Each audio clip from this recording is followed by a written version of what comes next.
Good morning, good afternoon, good evening to each and everyone, especially those at the other side of the world. There is no time and space between us, there is only this present moment, and we are one. Let's read on diary entry number 1247. I came to know of the condition of a certain soul and of what in that soul is displeasing to God. I learned it in the following way. I immediately feel pain in my hands, my feet, and my side. In those places where the hands, feet, and side of the Savior were pierced. At that same time, I received knowledge of the soul's condition and of the nature of the sin committed. Nalaman ko ang kalagayan ng isang kaluluwa at kung ano sa kaluluwang iyon ang hindi nakalulugod sa Diyos. Natuhan ko ito sa sumusunod na paraan. Nakaramdam agad ako ng kirot sa aking mga kamay, at tagiliran. Sa mga lugar kung saan tinusok ang mga kamay, paa, at tagiliran ng tagapagligtas. Kasabay nito, natanggap ko ang kaalaman sa kalagayan ng kaluluwa at sa kalikasan ng kasalanan na gawa. There are people who could really feel something, no? Minsan, hindi naman ganito na nararamdaman yung sakit sa kamay, paa at tagiliran, no? For Faustina, it was in those places where she would feel the pain. But there are people who could sense things. Nalalaman nila ako, no? May nararamdaman sila, no? Kakaiba dun sa isang tao.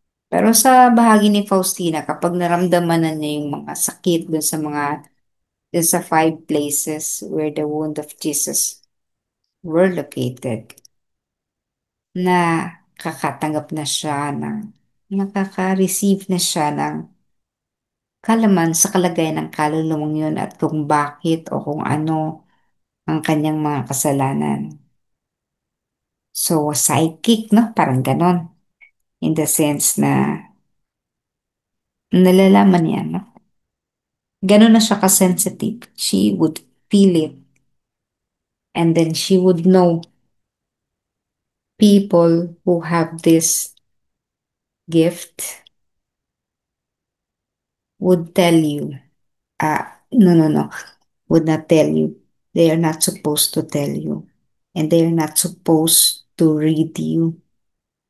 No, hindi ko alam kung bakit sa bagay ni Faustina she had to know this, no? Pero, as a rule, hindi mo pwedeng tingnan, basahin ang isang kaluluwa without his or her permission. Hindi pwede yun.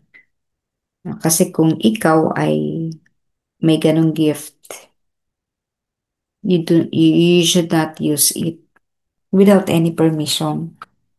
Kasi halimbawa ako marunong. Halimbawa lang, but really I do not know, no?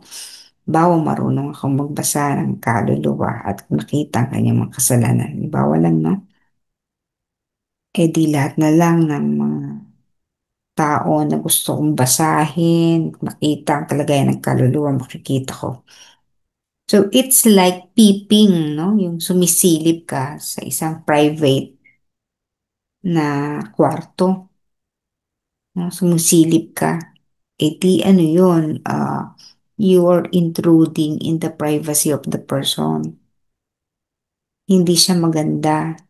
So, kailangan may permiso. So, kung sakali, sasabihin mo o tatanungin mo, would you allow yung na tingnan ko? Or kung ang tao ay pag, pag sinabi niyang go, you go, you read the soul. Pero kung wala, hindi pwede. Now, kung ikaw naman, yung tao at alam mo na ang kausap mo ay kaya niyang basahin ang iyong kaluluwa, pwede naman na ang gawin mo para hindi mabasa ang iyong kaluluwa, you invoke the mercy of God, the help of God, and in your thoughts, sabihin mo, I do not allow this person to read my soul. So with the help of God, hingin mo yung kanyang tulong na i-shield. I-shield ka, saraduhan yung buong kaluluwa mo para hindi niya ma-penetrate, hindi niya mabasa ang kalagayan ng iyong kaluluwa. Kasi nga, this is something personal, parang ganun ano. Only God can do that. Ayun, no. So, sa bagay na Faustina, hindi ko alam nga, no, kung bakit kinailangan niyang malaman ng kalagayan ng kaluluwa. Yun, no. She did not always have to do that. Ano, nabubuhay naman siya, hindi naman siya lagi na parang ito yung kaluluwa, babasahin niya yung kaluluwa. Hindi naman, ano. But in this instance, which I just do not know why she was given the parang ganun. Hindi naman permiso, hindi natin alam kung pinayagan ng kaluluwa. But she was allowed by the Lord Jesus to read with the person's soul. Baka kailangan talaga niyang malaman para maipagdasal niya. So in the case of Faustina again, kung nakikita naman niya ang kalagayan ng isang kaluluwa, this is for a good purpose, no? Yung laging ipinapanalangin niya ang kaluluwa. And her intention is to always save the soul. But then, ayun nga na po, nakita niya yung kalagayan at the nature ng kasalanan. Napakahirap din para sa isang psychic or someone who really have to give the open eye to see the person's the soul of the state of the soul.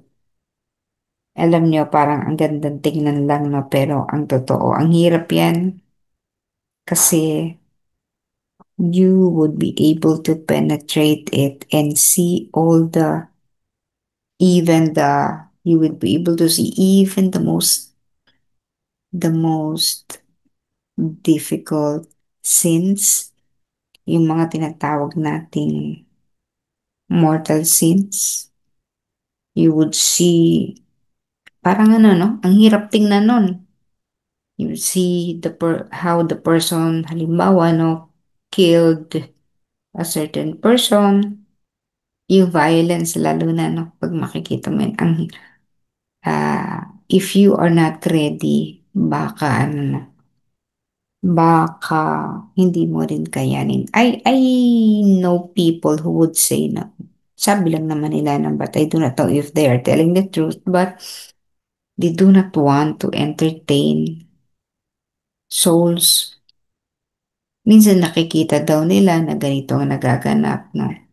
But they do not want to entertain or to talk to the soul. Kasi kapag daw, sabi nila, kapag daw may pinagbigyan na isa, many would already come to that person, to the one who can see, no? Lalapit. And ayaw nilang makipag-usap kasi nga dadami yung kaluluwa na lalapit sa kanila to ask for something or to say something, to pray for them. Kaya naman hindi ginagawa kasi hindi nila gusto dahil nakakatakot. No? Nakakatakot in the sense na ang hirap makita ang kasalanan ng isang tao. Kaya maigi pa na huwag na lang nilang entertain. But if the soul is ready, halimbawa, bukas yung mata, ready naman ibig sabihin the person is prayerful, no? Laging nagdarasal, nananalangin, no? Pag ganun, merong kakayahan. Ibig sabihin ng kakayahan, yung readiness ba to penetrate. Pero madalang yung ganun.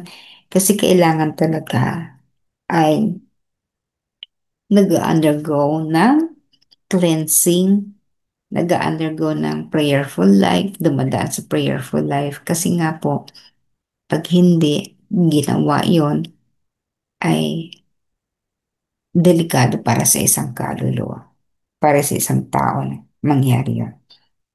Again, it would always be better if the person is not ready to have it closed. No? But if the person is ready, then hindi ko alam. No? Only God can say whether for that person to proceed.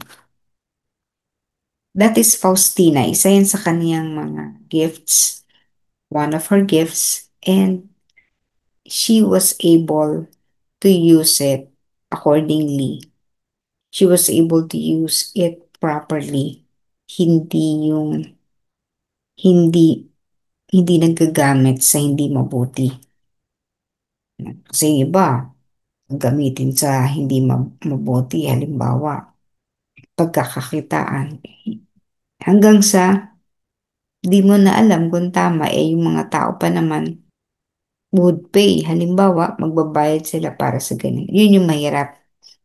So, hindi nagagamit sa kabutihan yun. Kaya, if you think you have that gift, I would suggest that you prepare para magamit sa kabutihan at hindi para magsamantala ng ibang tao.